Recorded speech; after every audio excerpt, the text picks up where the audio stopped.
Tuhan berfirman kepada Musa dan Harun, Inilah ketetapan hukum yang diperintahkan Tuhan dengan berfirman. Katakanlah kepada orang Israel, supaya mereka membawa kepadamu seekor lembu betina merah yang tidak bercela, yang tidak ada cacatnya, dan yang belum pernah kena kuk.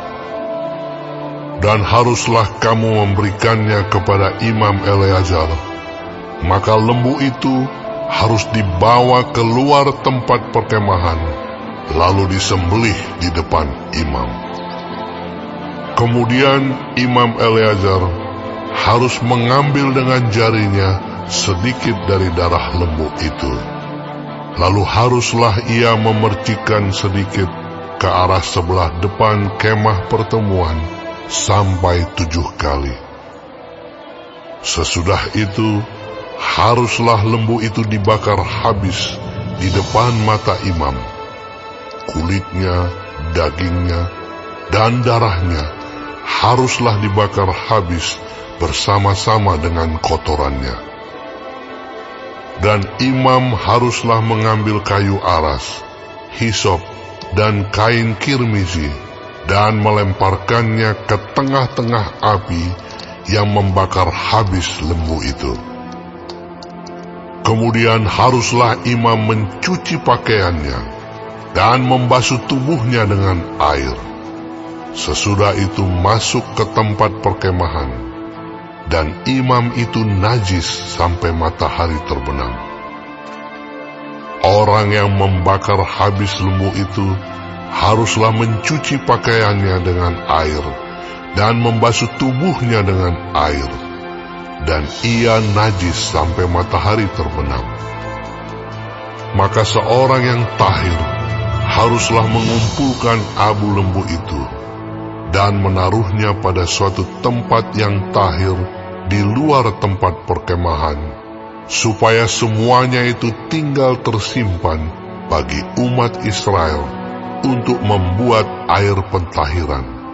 Itulah penghapus dosa. Dan orang yang mengumpulkan abu lembu itu haruslah mencuci pakaiannya, dan ia najis sampai matahari terbenam.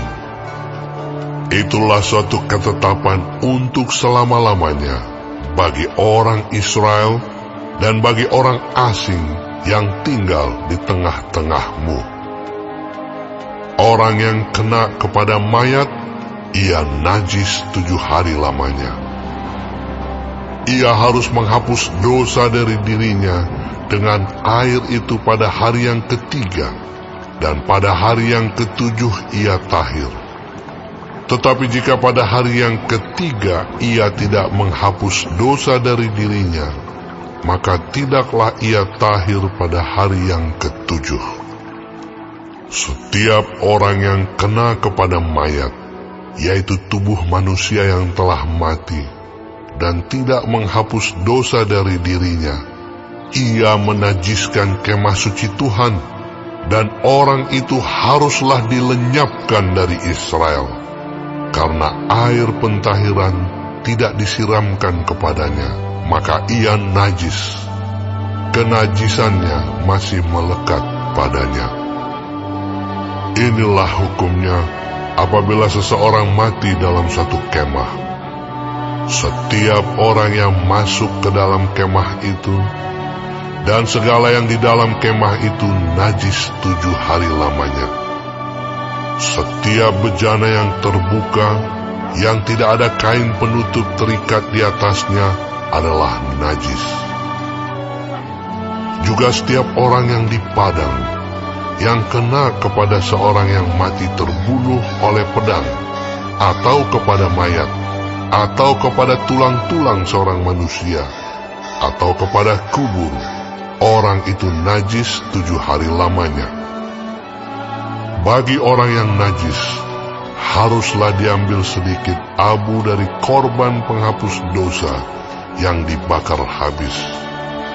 Lalu di dalam bejana abu itu dibubuhi air mengalir. Kemudian seorang yang tahir haruslah mengambil hisop, mencelupkannya ke dalam air itu, dan memercikkannya ke atas kemah, dan ke atas segala bejana, dan ke atas orang-orang yang ada di sana, dan ke atas orang yang telah kena kepada tulang-tulang, atau kepada orang yang mati terbunuh, atau kepada mayat, atau kepada kubur itu. Orang yang tahir itu haruslah memercik kepada orang yang najis itu pada hari yang ketiga dan pada hari yang ketujuh. Dan pada hari yang ketujuh itu haruslah ia menghapus dosa orang itu. Dan orang yang najis itu haruslah mencuci pakaiannya dan membasuh badannya dengan air, lalu ia tahir pada waktu matahari terbenam. Tetapi orang yang telah najis dan tidak menghapus dosa dari dirinya, orang itu harus dilenyapkan dari tengah-tengah jemaah itu, karena ia telah menajiskan tempat kudus Tuhan. Air pentahiran tidak ada disiramkan kepadanya, jadi ia tetap najis. Itulah yang harus menjadi ketetapan bagi mereka untuk selama-lamanya. Orang yang menyiramkan air penyuci itu, ia harus mencuci pakaiannya. Dan orang yang kena kepada air penyuci itu, ia menjadi najis sampai matahari terbenam. Segala yang diraba orang yang najis itu menjadi najis, dan orang yang kena kepadanya menjadi najis juga sampai matahari terbenam.